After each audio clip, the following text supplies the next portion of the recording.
అందరికీ నమస్కారం.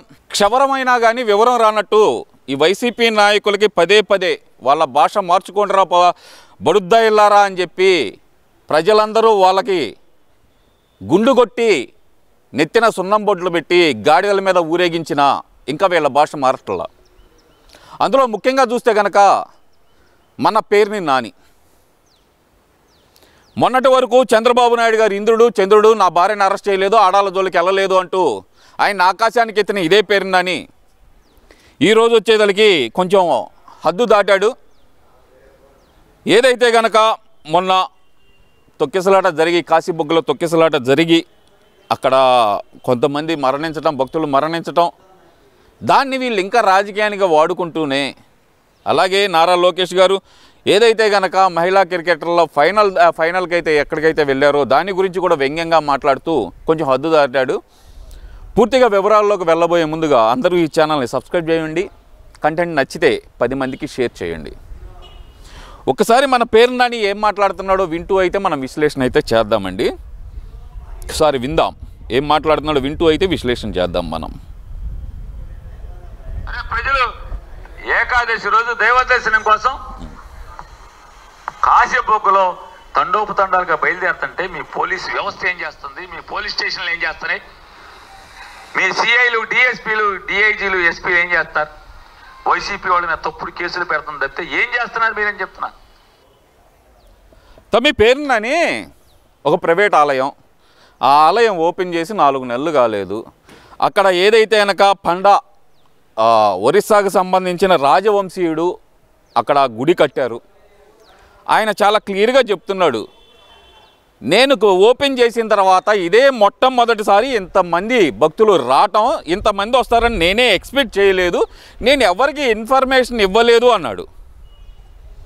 ఇప్పుడు నువ్వు బయటకు వస్తున్నావు అనుకుందాం, కాసేపు నువ్వు బయటకు వస్తున్నావు, ఎవడికో తెక్కరేగింది, ఒక గులకరాయి తీసుకొని లాగిపెట్టి నీ బుర్ర మీద కొట్టాడు అనుకుందాం ఫర్ సపోజ్. దానికి పోలీసులు ఏం చేస్తున్నారంటే ఎట్టకాలిద్ది, ఎట్ట కుదిరిద్ది ఇది? వాడికి ఎవడికో దారికి పోయేవాడికి నీ మొహం చూడంగానే కాలిందయా? లేదంటే నీ కారు ఓవర్ స్పీడ్గా పోయి వాడిని ఓవర్టేక్ చేసింది, లేదంటే వాడికి ఏదో చిన్న ఇబ్బంది కలిగింది నీ వల్ల, నేను రాయి తీసుకొని కొట్టాడు, నీ బుర్ర పగిలింది, దానికి గవర్నమెంట్ ఏం చేసిద్ది? ఏం చేయలేదు కదా. అలాగే ఏ ఊరు నుంచి ఎంతమంది బయలుదేరుతున్నారో అక్కడ ఎవరికీ ఇన్ఫర్మేషన్ లేదు. ఒక్కొక్క ఊరు నుంచి 10 మంది, 15 మంది, 20 మంది అంటూ 200 గ్రామాల నుంచి ఒక 20,000 మంది వస్తే ఎవరికి తెలిసిద్ది ఇన్ఫర్మేషను? సరే, జనాలు ప్రభంజనం ఎంతసేపు ఉంది ఏంటి, ఇక్కడ ట్రాఫిక్ జామ్ అవుతుంది ఏందని చెప్పి 2 కానిస్టేబుల్ హడావుడిగా వచ్చి అక్కడ రోడ్డు మీద ట్రాఫిక్ సరిచేసే క్రమంలోనే కదా ఇక్కడ తొక్కిసలాట జరిగింది. దానికి ప్రభుత్వానికి ఏం సంబంధం? దానికి చంద్రబాబు నాయుడు గారికి ఏం సంబంధం?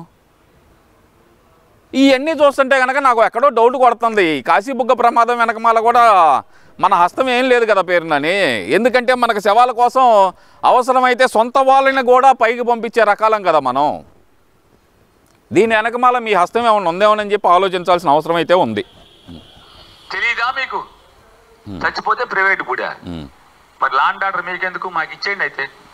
జగన్మోహన్ రెడ్డికి చూపిస్తాడు. ఏం చూపిస్తాడమ్మా? జగన్మోహన్ రెడ్డికి అప్పచెప్పామనుకో ఏం చూపిస్తాడు చెప్పోసారి.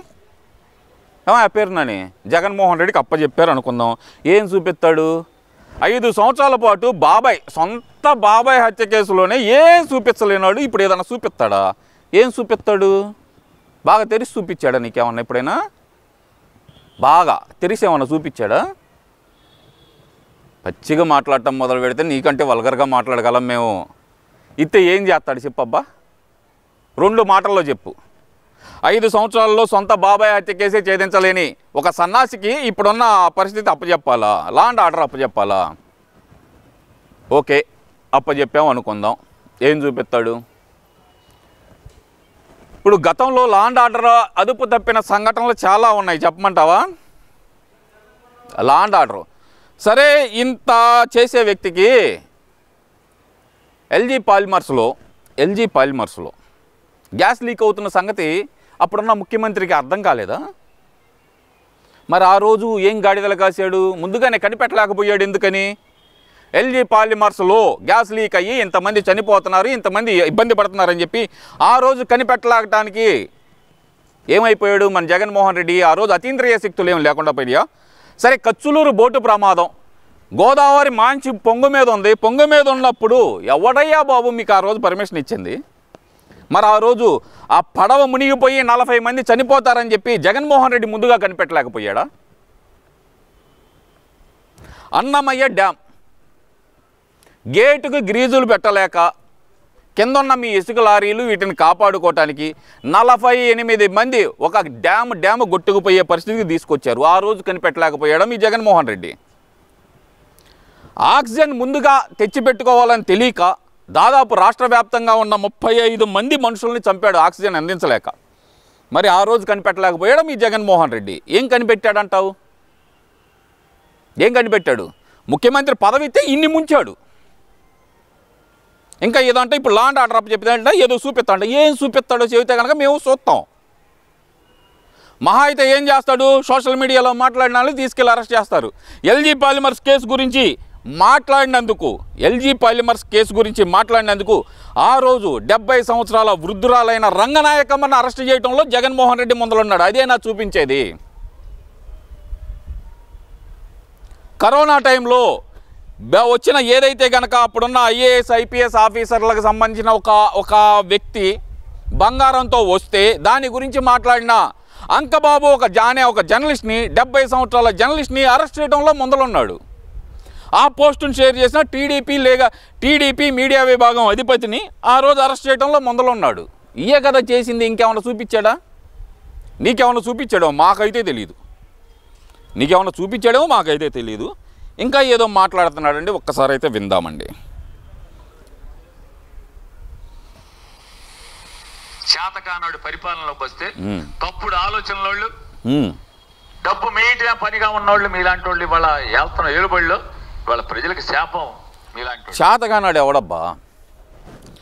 కరోనా టైంలో 1100 కోట్లు కేంద్ర నిధులు కేటాయిస్తే కనుక ఎవరైతే డిశ్చార్జ్ అయ్యి ఇంటికి వెళ్తున్నారో వాళ్ళకి ఒక్కొక్కరికి 1000 రూపాయలు ఇవ్వమని కేంద్ర నిధులు కేటాయిస్తే అవి కూడా దొబ్బి తిన్నాడు ఎవడో?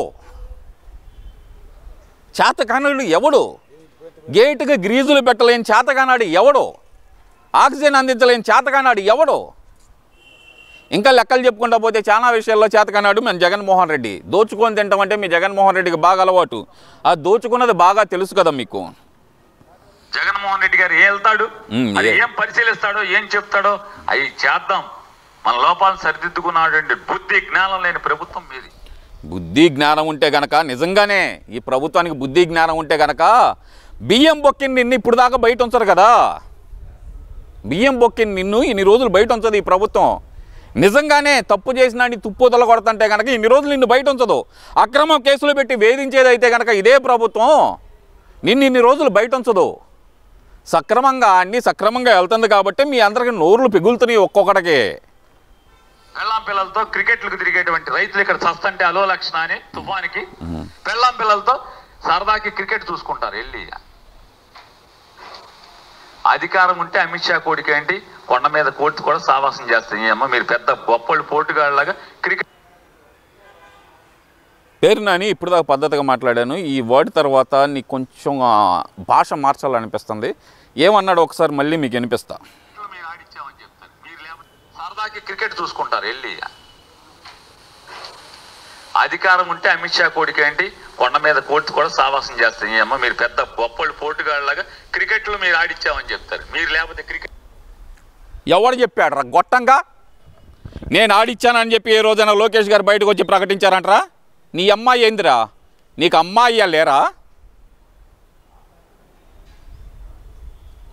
వ్యాకరణ కొడకల్లారా, ఇప్పటికీ బుద్ధి రాలేదంటారా మీకు? పిల్లలతోటి వెళ్ళారా? ఏం భాష తెలియదంటారా నీకు? జగన్మోహన్ రెడ్డి పిల్లల దగ్గరికి పిల్లాన్ని వేసుకెళ్ళకుండా ఎక్కడికి వెళ్ళాడరా? మరి లండన్ స్పెషల్ టూరు మంది సొమ్ము 12.5 కోట్లు ఖర్చు పెట్టి ఎక్కడికి వెళ్ళాడరా జగన్మోహన్ రెడ్డి పిల్లల్ని తీసుకొని? ఎవడబ్బా సొమ్మురా ఆ రోజు? మరి 12 కోట్లు రా, ఒక స్పెషల్ ఫ్లైట్కి 12.5 కోట్లు ఖర్చు పెట్టుకొని వెళ్ళాడు. ఎవడబ్బా సొమ్మని వెళ్ళాడు ఆ రోజు? వాళ్ళ పిల్లలను చూసుకోవడానికి ఏదైనా ఉంటే జగన్మోహన్ రెడ్డి కొంటే కనుక ఆ టికెట్లు పెట్టుకొని ఆడు వెళ్ళాలి. 12 కోట్లు పెట్టి మంది సొమ్ము వేసుకొని వెళ్ళి ఆ రోజు పెళ్ళాన్ని వేసుకునే కదా వెళ్ళింది. పెళ్ళాన్ని వేసుకోకుండా ఏమన్నా వెళ్ళాడా? భాష జాగ్రత్త, భాష జాగ్రత్త, భాష జాగ్రత్త అని మొదటి నుంచి చెబుతున్నాం. ఏం నీకు అమ్మా అబ్బా లేరా? మాటకు మొదలు నీ అమ్మానా? ఒళ్ళు బలిసి కొట్టుకుంటున్నారంటారా ఒక్కొక్కళ్ళు? ఒళ్ళు బలిసి కొట్టుకుంటున్నారా ఒక్కొక్కళ్ళు? మీకు గుండు కొట్టి సున్నం బొట్లు పెట్టి గాడిద మీద ఊరేగించినా ఇంకా బుద్ధి రాకుండా ఎలాంటి భాష వాడుతున్నారా? ఇంకా ఏం పెద్ద పోటుగాడా జగన్మోహన్ రెడ్డి? ఏమన్నా మీకు ఏమన్నా పొడిచి పెడతానన్నాడా? మీకు మొదటి నుంచి చెబుతున్నాం భాష జాగ్రత్త, భాష జాగ్రత్త అని. మేము మాట్లాడితే ఎలా ఉండిద్దో చెప్పమంటావా? జగన్మోహన్ రెడ్డి పెళ్ళాన్ని తీసుకొని లండన్ ఎందుకు వెళ్ళాడు? అధికారంలో ఉండగా ఒక స్పెషల్ ఫ్లైట్ వేసుకొని 12.5 కోట్లు పెట్టి పెళ్ళాన్ని తీసుకొని లండన్ ఎందుకు వెళ్ళాడు? అక్కడ వాళ్ళ కూతుర్లకి స్పెషల్గా సెక్యూరిటీ కోసం 100 కోట్లు ఎందుకు ఖర్చు పెట్టాడు? ఎవడమ్మ మొగుడు సొమ్మయ్యా? ఎవడమ్మ మొగుడు సొమ్మది?